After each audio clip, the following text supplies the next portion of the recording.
right, you guys, I am so excited for today's episode. I am here with Lindsay Schaefer. I almost said Lindsay Evan. You can say Lindsay Evan. Which is such a cool middle name. Thanks. Honestly, I was so embarrassed about it. Were you? Like my whole life. So my initials are LES, and I was made fun of for being a lesbian in middle school, which there's nothing wrong with being a lesbian. But people would like bully me for that because I had my initials on my backpack, and I was like, I don't understand. But now I actually love my middle name, and I love my initials. Such a cool name. Thank you. Are your initials gonna change? My initials are gonna change, but I'm like, should I just change them like is that a thing? Like personally or just like socially?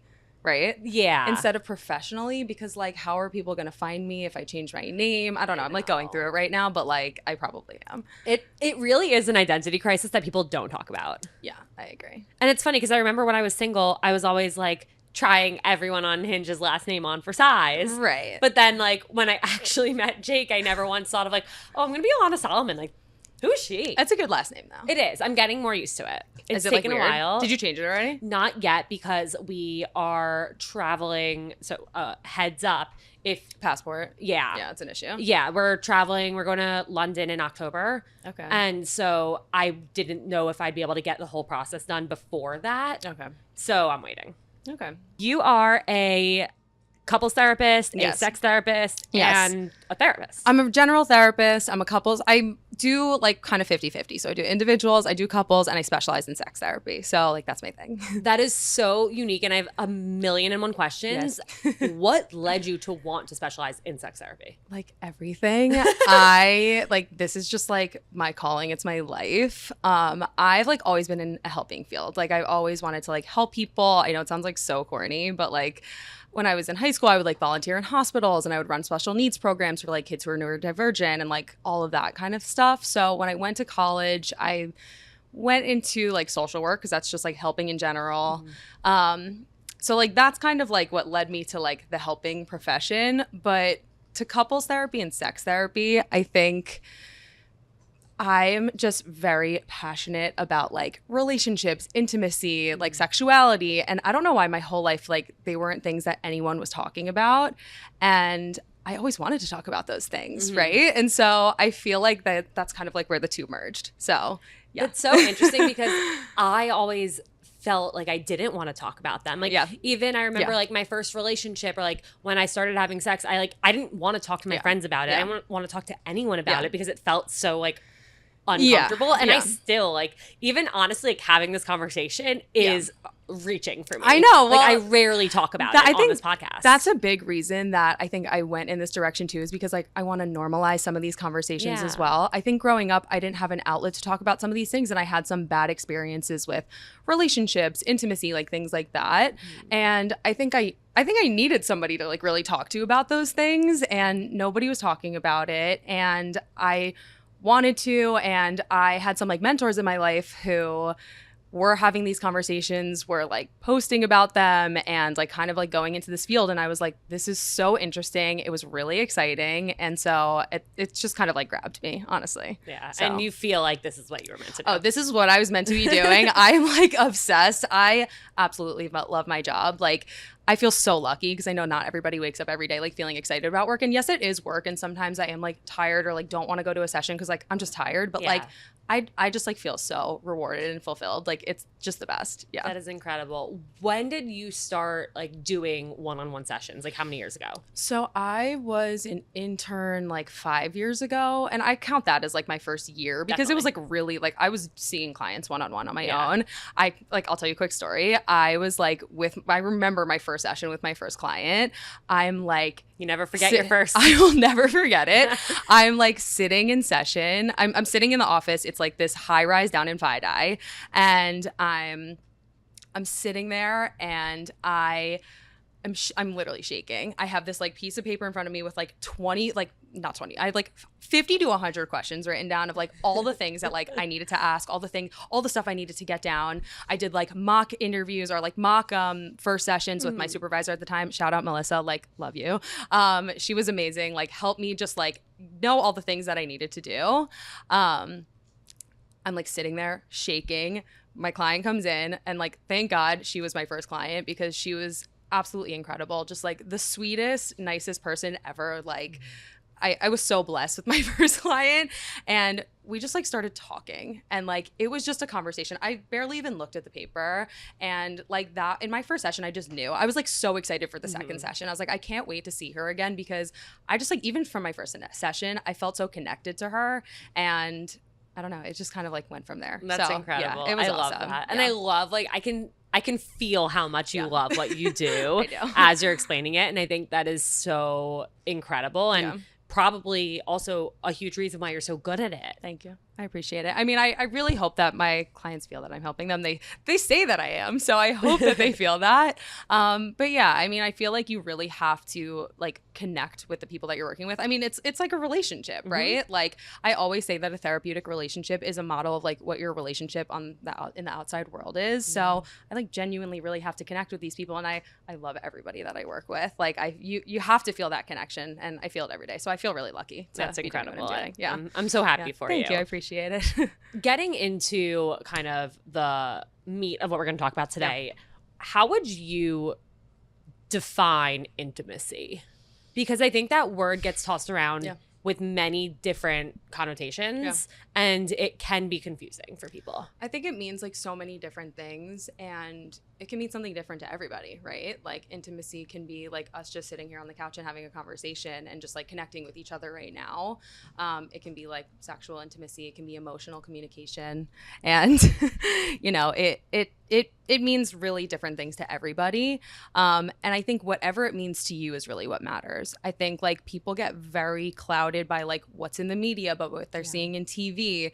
And, you know, not everybody knows what's happening behind closed doors.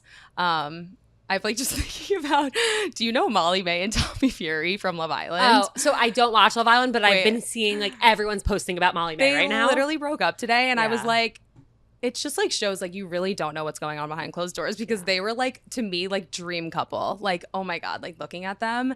And so like everyone has an idea what intimacy is supposed to be, but I think it really is just something that you feel. So I hope that answers your question. No, I think that's a great answer. And I think like I'm so in that lane in terms of everything with dating and relationships. It's what works for you. It's not what the X podcaster or Y influencer Z reality show contestant is posting on Instagram saying like, this is the way I did this. It's what works for you and what feels right for you. And I think that's a really difficult thing for people to like grasp onto and to really figure out, because there's so much noise. There is a lot of noise. And I think that the most successful relationships that I see are the ones that people like do things to make it work for themselves, right? Like, that's super vague, but I think like when you know that you're feeling intimate with someone, when you're feeling connected to somebody, it's when you don't really have to try so hard. With that being said, like, relationships are work. I think as a couples therapist, like I've just learned that like relationship is not going to be like, you're not going to have that new relationship energy like forever. It's just not a thing. And relationships do take work, but I think it's like the safety, the comfortability, like that to me is really intimacy. So what have you learned from some of the couples that you've worked with that you've been able to like apply to your own life and all relationship? Of the above, like literally all of the above. Being a therapist has completely changed my life and changed me completely as a person.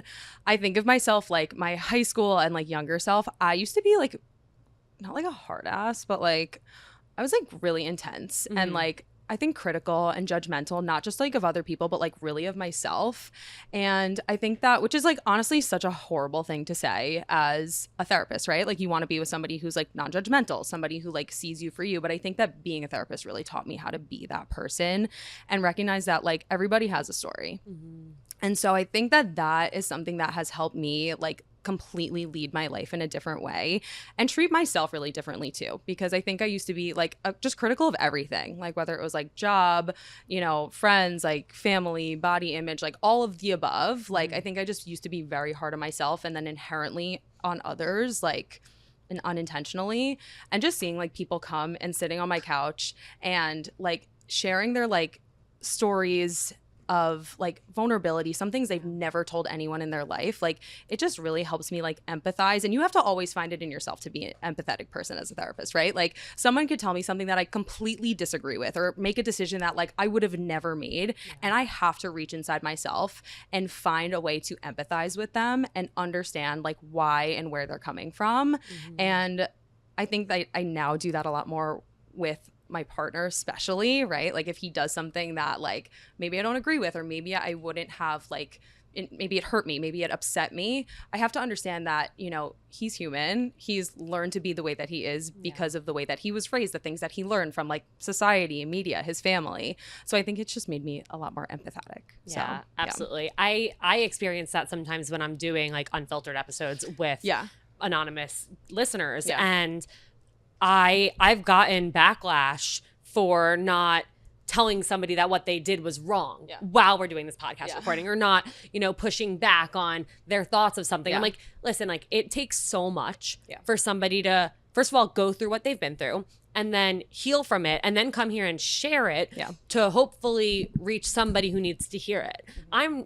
First of all, it's not my position to tell somebody that I don't approve of what they did or call someone out on something that like I don't think is okay. But at the same time, what these people aren't realizing is like I'm also like being a support to that person by being there to listen. And so I do try and put myself in their shoes, and I have been able to like really expand my mind and what I would usually think like, oh, well, of course in that situation the only answer is this. Well, not necessarily. And we never know what somebody's going through and what leads people to make their decisions. 100%. And also like when you're sitting on this couch, like we were just talking before about like how vulnerable it is to just like sit here, like you're just like sharing your life with like the world. Like you're not going to make every single right decision ever, right? Ever. And so like being able to give yourself that grace, I think is super important. So 100%. Your ring is stunning. Oh my God, I've been staring at yours too. Thanks. Gorgeous.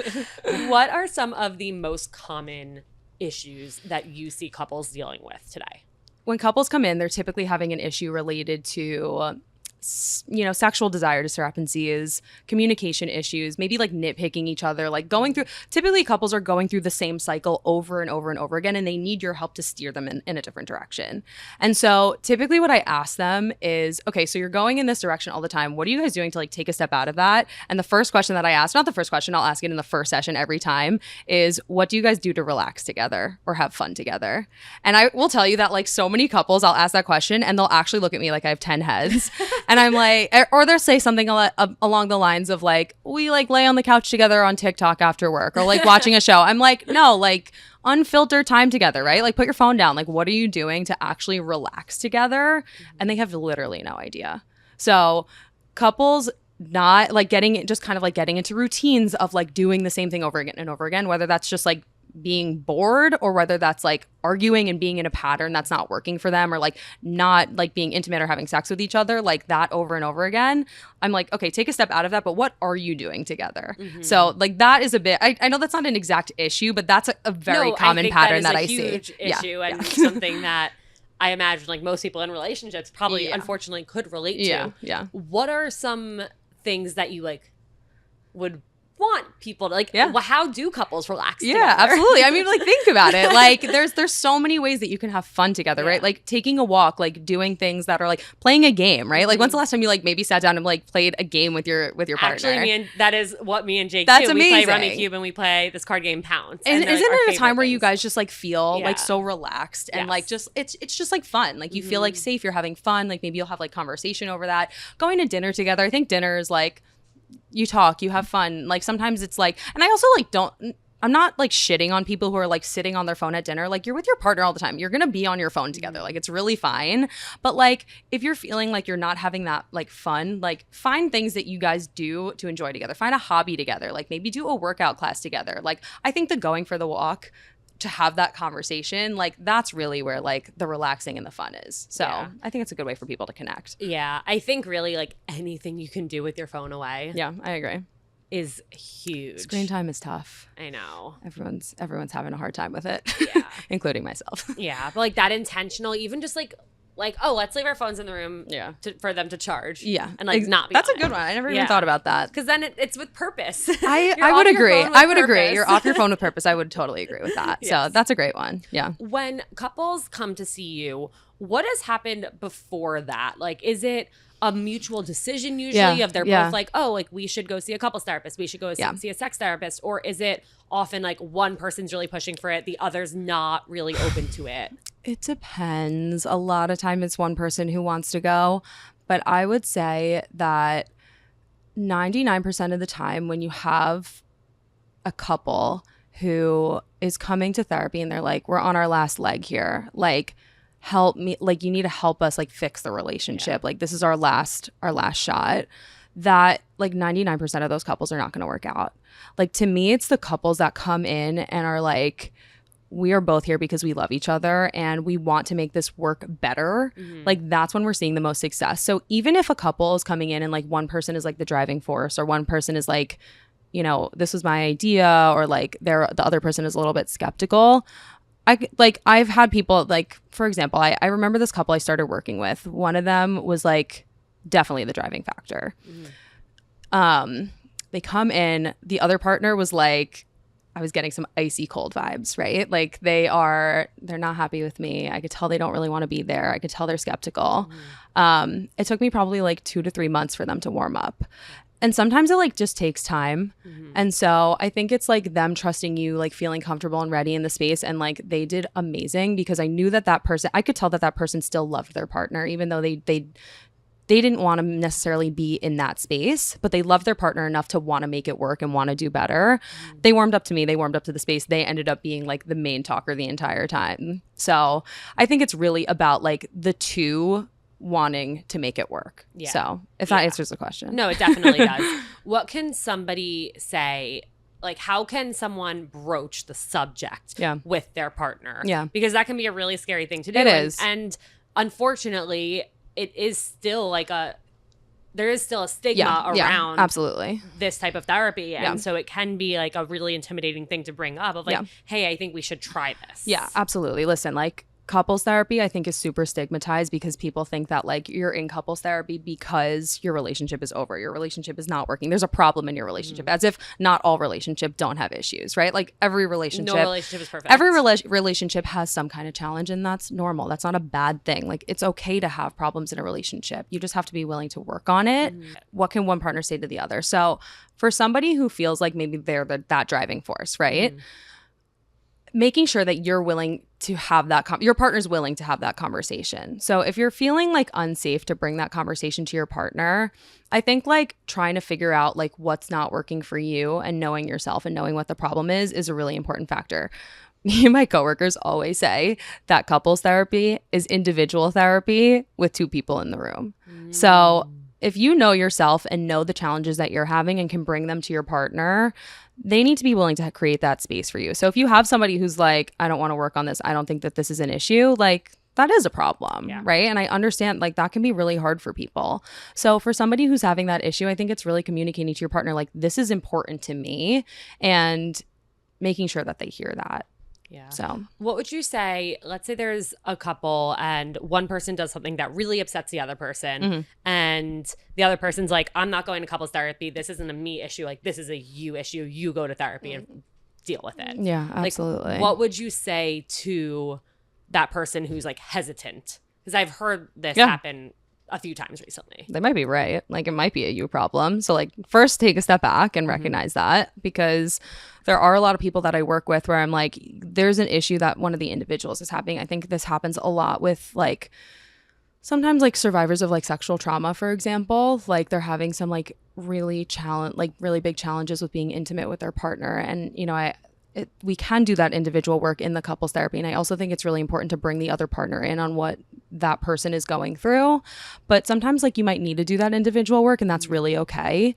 But if you really feel like this is a couples issue and my partner being a part of this process is something that's like essential to our healing, It's like really being vulnerable and having that conversation. And if it's something that you really are struggling with, like I would encourage you to maybe start therapy on your own and talk to your therapist about like how can you breach this conversation and also like bring your partner in a little bit better, because maybe you're also missing something when it comes to the communication. I think it's case to case too. Like it's really hard to say. Absolutely. No, I like the idea of like start individual therapy and also have your therapist help you through it. Yeah. But also like lean on your support systems, right? Like don't be afraid to like, if you have like friends or family who you feel comfortable sharing these things with, like I think a lot of people get very locked in their head and don't know how to fix something. And not that you should be like bringing the world in on like a couple's issue, but like I think having a good support system in that area is really important too. Yeah, so. I agree. It's like proceed with caution and tread lightly. Like speaking of couples therapy and sex therapy being stigmatized, what would you say to people who are like doubting it or don't think it could work or who just have this impression about it? Like what are the most common misconceptions about, let's say, sex therapy? There's so many. I think that people think really negatively about what we said before. Couples therapy specifically is you only go because there's something wrong, and like that's a bad thing. It's okay to like want to talk about things, and I also find that like couples therapy is so much more vulnerable even than like individual therapy, because you're being vulnerable with another person in the room. But going back to the question, so sex therapy I think is really stigmatized just because like people don't talk about sex, right? Like it's not a common conversation. I think most people that I talk to or most people that I work with don't have a good relationship to sex, intimacy, or relationships in general. And they didn't grow up in an environment where these things were talked about. I'll even ask you, like growing up, like did you have any like even like sex ed at school? Like what did that look like? I think so. Funny enough, I taught health. You did? I taught what my do you mean? schools. Wait, I'm like I'm gonna be a health teacher one day. Like it's my dream. Oh my god, so, I love that. Wait, tell me about that. Okay, so my high school had this program called peer leadership. And every year they chose 12 seniors to... I was a peer leader also. Oh my God. And what we did was we actually like learned the New York State health curriculum. Really? And we taught the classes. So like we had Miss That's just Levine wrong. who like taught it to us. That is not fair to you. How could you even do that? Miss Levine taught it to us like every day at 7 a.m. We were like learning it. And then later that day we would teach it. Did you feel like you knew what you were doing? Because I would be like, what? It's there... I do feel like the program was really phenomenal. Where I'm like literally like no. I never felt like I'm a fraud or like I don't know what I'm talking about. And he was always there in the room if anyone had a question that we couldn't answer. Like it wasn't like the kids weren't getting like the right education. But were you teaching like sex education to the kids? Like that was only one small portion of it. Like I think we like had someone put a condom on a banana. Like it was more about like STIs and like risks and versus like I don't know. We didn't get too in the weeds. Right. Like or about like pleasure or about like consent, right? Like those are not conversations. I mean, it was probably like no means no. Right. But like it's so much more than that, right? It's so much more than that. I do like the concept of having the students teach it because I think it felt more digestible and like that actually is probably nice to have that relatability. To sophomore students. Yeah, like, you're totally right. Like, seniors who like we like kind of look up to. Yes, who are absolutely. Doing this. That is really nice. Actually, it's so funny because I always forget that I did that, and I still to this day have a fear of public speaking. So you're basically a sex therapist, apparently. Or I was. All that to say, I have no idea how we got there. We were talking about you're gonna be a health teacher someday.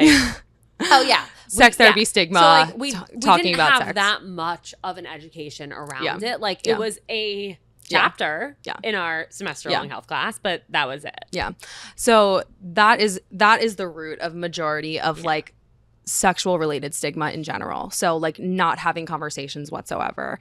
It's even like tenfold when I have like religious clients that I work with. Like I work with like religious Orthodox clients and couples who come in and they've been told their entire lives like touching anybody or anything is a sin, or you know, this is not allowed, you're not allowed to do XYZ thing. I had a guest come on recently who she thought that she could get pregnant from kissing.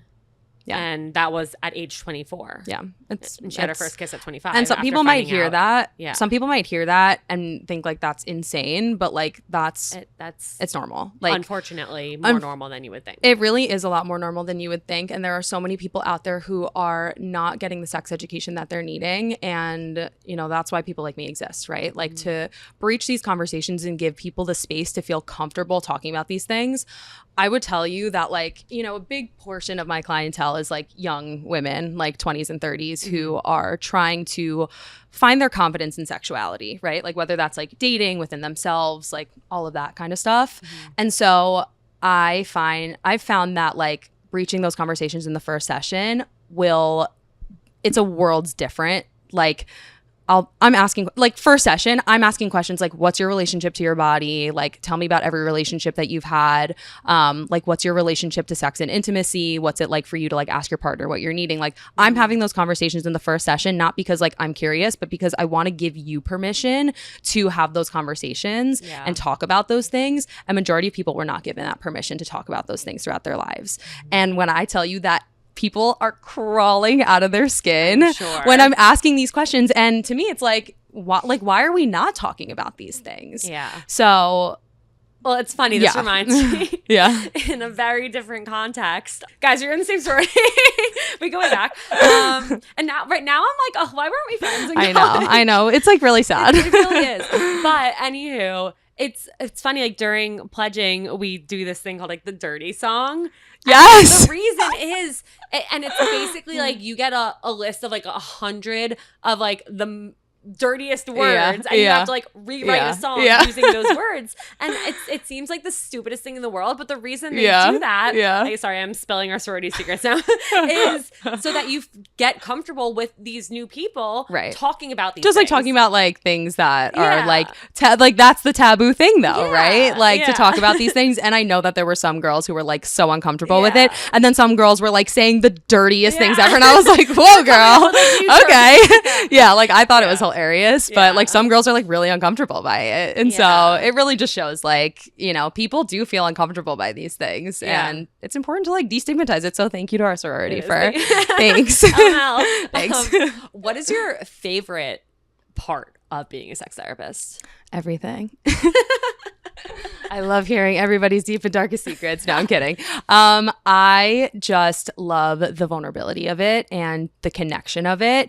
It is such like the taboo of it to me is like, it's less of it being taboo and more of it being so like, it's so personal, right? Like sex and intimacy is so personal. And so for people to feel comfortable enough to come and like sit down with me and like share some of the most like intimate, literally intimate details of their lives, it's like the most like connective and like vulnerable space ever.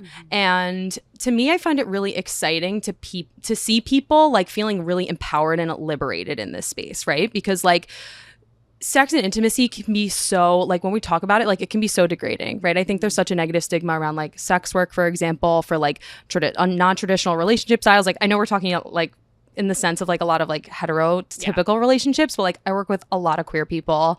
I work with a lot of non-traditional relationships, a lot of people who are in non-monogamous relationships. And so like I know that people feel a way when they even hear those words. So to talk to people who are interested in exploring these different types of dynamics, whether that's like sexuality, whether that's non-traditional relationship styles, whether that's just like regular sexuality, connecting to their own bodies and themselves, seeing people become empowered in that rather than like scared or shameful because of it is like it's like, oh, it's the best feeling. Like I love it. Were you always the friend that like everyone would come to talk to about all this? Like, like all of my friends are like, you know, whenever like some kind of topic comes up around like sex or like, you know, relationships, a crazy dating story, like some people will be like, about it. They're like, oh wait, like you're a sex therapist. And then they'll just like start blurting. I'm like, just tell me. What? Like it's totally fine. That's so fun. Yeah, it's the best. I love it. Okay.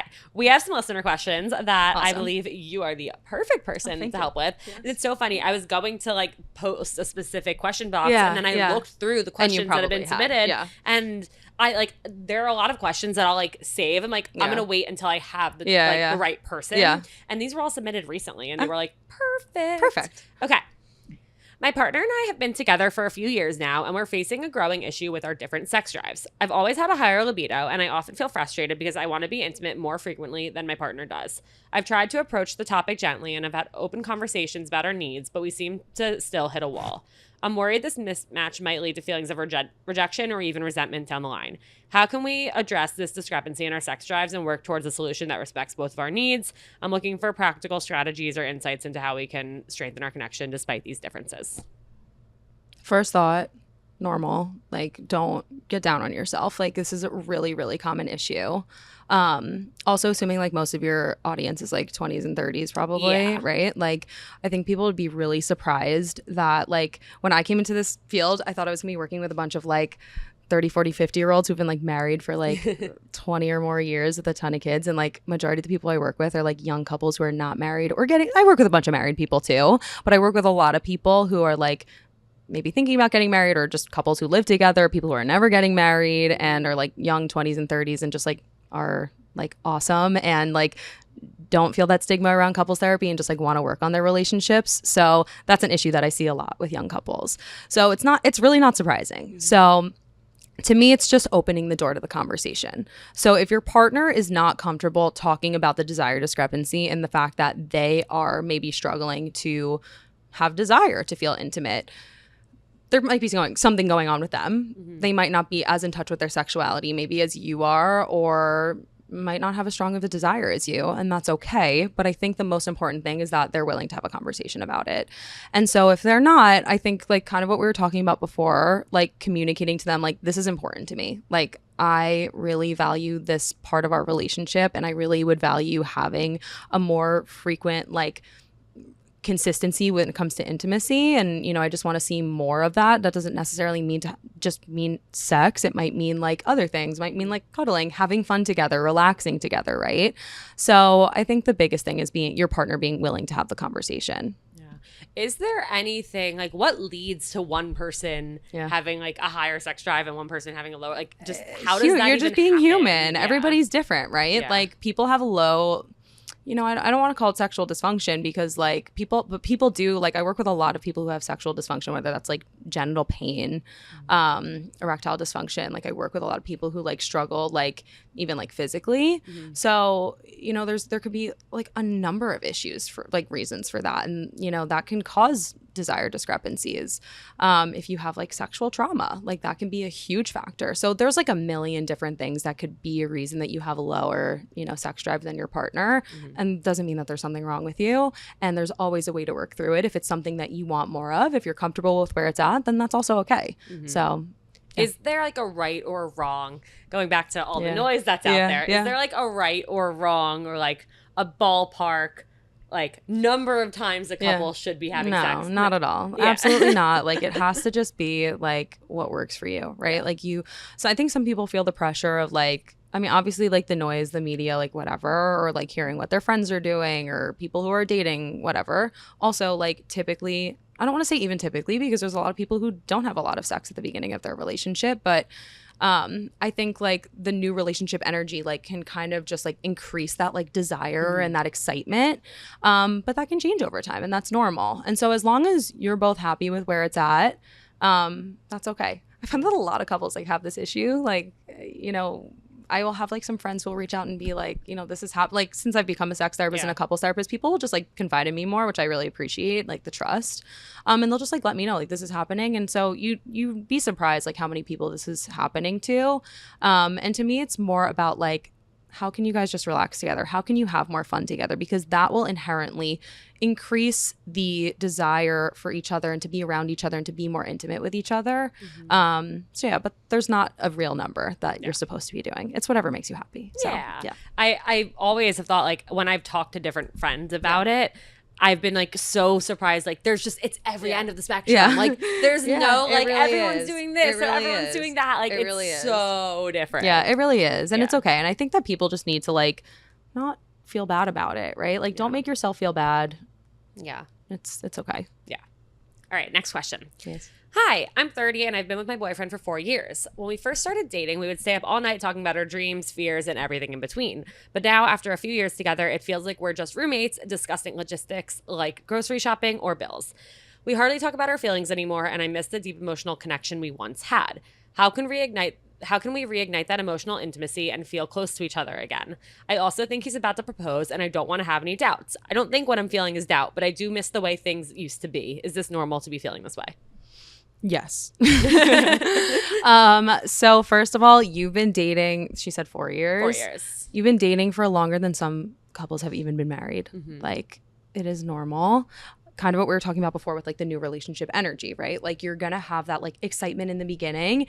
Now it's all about just like, it's not just about like changing it up, but again, I feel like I've said it 20 times today, but like, how can we like relax together? How can we add these things to our schedule? Because clearly like you guys have been like very regimented, you're very routine, and also like we're adults, like we have shit that we have to do, right? Like we have to like, you know, we have to get our stuff done, we have to like pay our bills, we have to go to work, we have to do our thing. And so how can we kind of like add in time together if that's something that's upsetting you? It's really normal if you're feeling like it doesn't sound like she's feeling like it's doubt. It sounds like it's more of like, oh my God, does this mean I'm doubting it? Right. But to me, it just means like you're probably needing more excitement. I mean, if you think, I mean, I'll ask you too, like if you think about the relationship in your life, like can you think of any relationship like that's been together like 10 years or more that is like as exciting as it was? No. Right. Like it's such a normal part of the process. And I think that was like something that I also recognized a lot when I first started being a couples therapist is like relationships take work. And if this is a place where you're seeing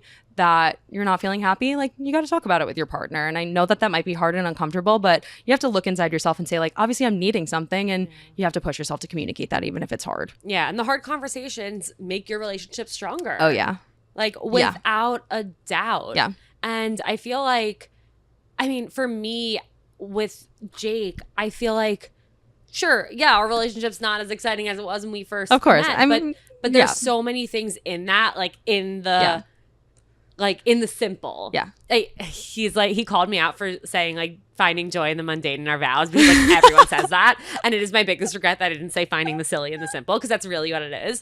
But like there's so much that I love about our relationship just because of how safe I feel, how comfortable I feel, and like how happy I am with like, we don't need to be doing anything, and I feel so at peace. Yeah, absolutely. And maybe it's not like butterflies and sunshine and every like single that, moment, and like it's the NRE, the NRE, the energy in the beginning, but I'm so at peace. Yeah. And I think it's like remembering and people are uncomfortable with that. Yeah. People are uncomfortable with being at peace and think that that's a problem. Yeah. And I get that might be uncomfortable, that like I should be feeling these butterflies and this excitement. Like, does that mean my relationship is boring or this or that, whatever?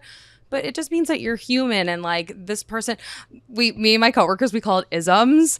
When you start to learn about like your partner's isms, like you start to be like, some of that starts to like simmer, but like that's when the work comes into the relationship, right? So like at first it's like, who is this person? Like you're on a date and you're like, oh my God, like I have to like look cute and I have to like be this cute like person, whatever. But like, and then the next thing you know, you're wearing the outfit that like they would burn if they could pick, exactly, wear it every single day. exactly. And like you start to like learn their isms and the things that like make you tick or maybe annoy you about them. And you know, that doesn't mean that you're not happy to be in this relationship, but it means that like you guys have created this like safety and comfortability and know each other to the point where like it's not this like new and exciting thing all the time. And now we have to kind of like put work into a relationship, and that really is what a relationship is. And I think people hear that and they're like, meh.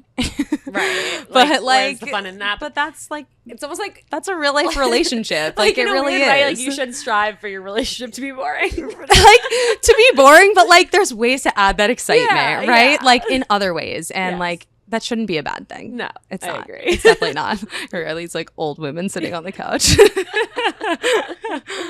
Okay, one more. 2 years ago, I caught my fiance hooking up with his coworker. Apparently, it had been going on for 6 months. We canceled the wedding, but we didn't want to throw in the towel on our relationship without at least trying to fix things. We've been to couples therapy and have worked hard to rebuild our relationship, but I still find myself doubting his loyalty, especially when he has to travel for work or stay late at the office.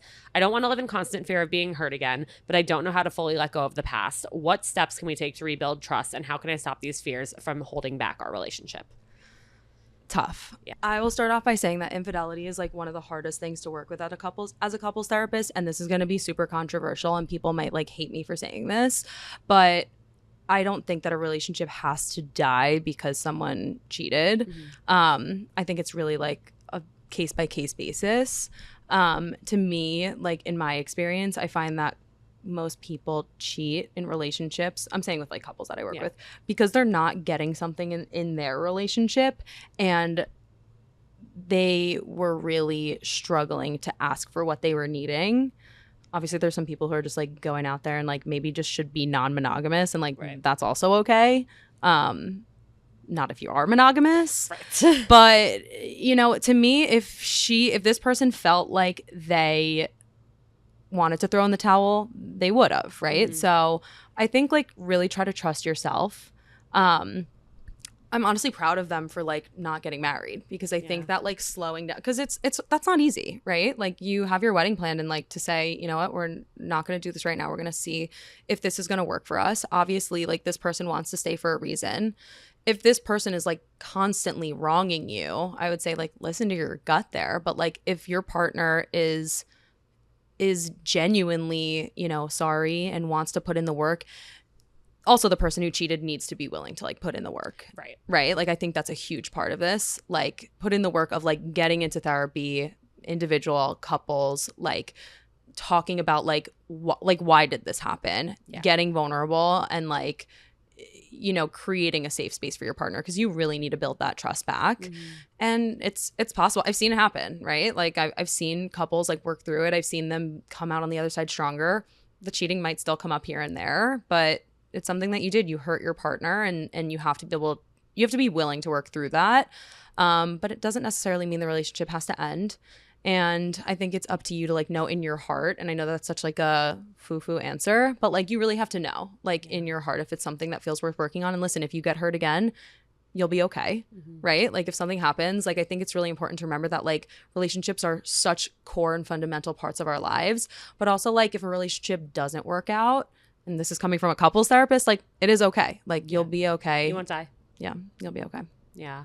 And I think, you know, pay attention to like, did anything feel with your partner, like did they feel distant or anything? Like could you have pinpointed like some signs that something was off before it happened or when it happened, and like compare that to now? Like how do you feel like they're showing up for you? Are they showing up for you? Are they, you know, like are their actions meeting their words? Like I feel like you can tell if a person is trying. Yeah. I also don't want people to feel like they should blame themselves. Like I was doing something wrong. I didn't notice something. Like it's really not your fault. Like this person really needs to like do the right thing and like really apologize and, you know, show up for you. So yeah, I agree with that. Yeah. Yeah. Well, thank you. Yeah, of course. Thank you. On behalf of the listeners, thank you. Yeah, of course. Final question. Yes. Favorite one to ask. Yes.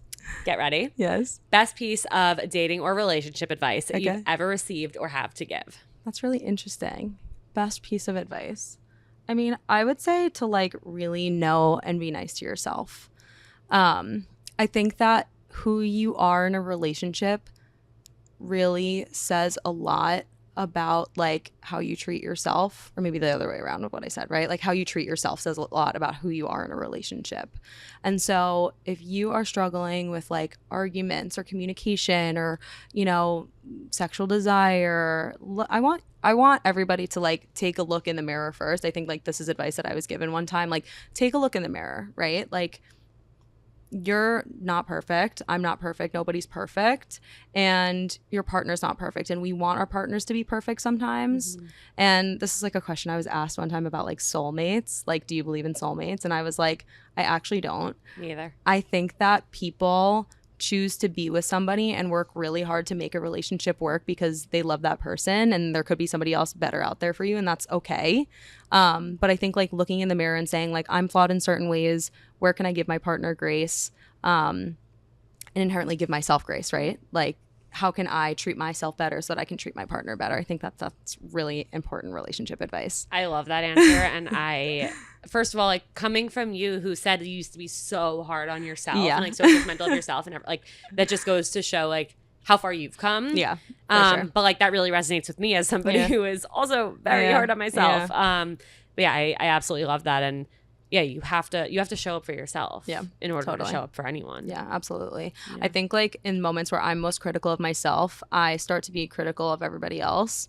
And so I think that that's why it's really important to just like take a step back, slow down, talk to your own therapist, which I will do forever. Like, not afraid to say it. Like, a therapist talking to a therapist, like, so important. I think the self-reflection is just, like, key. Yeah. So absolutely. Yeah. Lindsay, thank you so much. Thank for you. Being I here. like love you. Oh my God, same. The feeling's mutual. Are you still nervous? Did you like? No, I feel good. Yeah, I said I was really nervous to come in because you crushed it. Yeah, thank you. I appreciate it. You crushed it. Thank you. Well, you make it like really easy. You're like so easy to talk to and like chill. Thank you. And like also this one over here. Yeah. I didn't want to interrupt you, but when you were saying like you're not perfect, they're not perfect, nobody's perfect, I wanted to cut in and say Barkley's perfect. Barkley is perfect. But I didn't want to ruin the vibe. No, he is perfect. He is perfect. Oh my God. But no, this has been so amazing, and seriously, like you are so in the field that you're meant to be in and doing the job that you were born to do. And I literally love it. Thank you. I'm so glad, and your clients are all very lucky to have you. Thank you. Speaking of, are you taking new clients, and where can people find you? I'm definitely taking new clients. So you can find me at right now, lindsayschafer.com. I'll put it out there, but my last name soon is going to be Turner. So I haven't decided what that's going to look like, but right now it's lindsayschafer.com. You can find me on Instagram, Lindsay Schafer Therapy. You can find me on my website, lindsayschafer.com. I'm also on Psychology Today. I'm on like a lot of different like profiles and websites. So if you just like type in Lindsay Schafer Therapist, New York City, couples, sex, all of the above, I'll be there. I'll pop up. I really hope I pop up. I've done a lot of work to pop up, so I hope I pop up. So you'll pop up. Thank you. And you'll pop up in the show notes too. Yes, totally. Thank you. I appreciate it. Thank you so much.